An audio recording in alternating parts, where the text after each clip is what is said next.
Hi, it's Brian Smith with Reconnaissance. If you're a government contractor, chances are you have a website. Obviously, in today's world, a website is the proverbial portal in your business. But if you're not careful, your business website could be the cause of expensive insurance premiums or difficulty in even obtaining an insurance quote.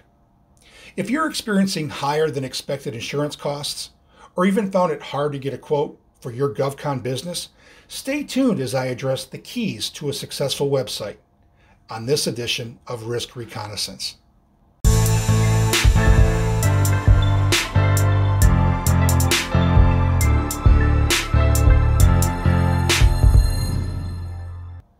Hi, it's Brian Smith again with the Insurance Office of America, the GovCon insurance guy. Let me guess. Your GovCon business has a website that includes all the things your company has done in past performance, currently does, or even more concerning, could do. It may even have complex operational terms, words, and phrases like weapons, weapon systems, anti or counterterrorism, munitions, battlefield assessments, military training, avionics, or simply the word military.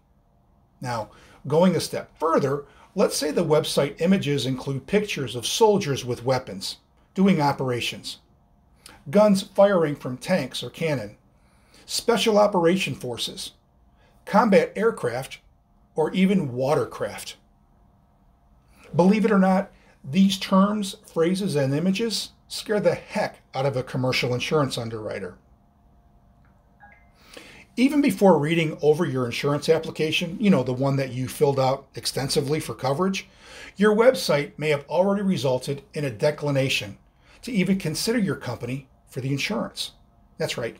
Just from the website, underwriters make the assumption that everything on your site is real and will result in a claim or challenge their perception of what they consider as unwarranted or unwanted risk. Think of it this way. Chances are your insurance professional has not served in the military, or they even routinely work with government contractors. They're used to working with commercial entities that never include military operations, not to mention anything remotely that includes complex weapon system analytics. That's just for an example. They're just not familiar with it, meaning that for all intents and purposes, they're not comfortable. And when you have an underwriter that's not comfortable with the risk, you're going to be declined for coverage.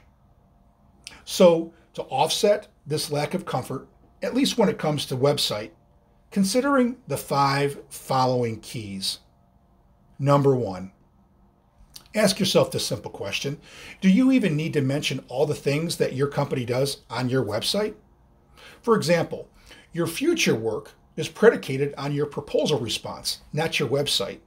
I understand that the prime will visit your site for capabilities, but isn't it that's the capability statement all included there?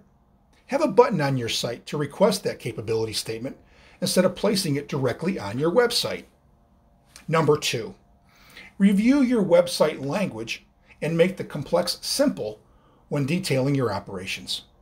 Remove the words and images of guns, weapons, or special operations, keeping it clean.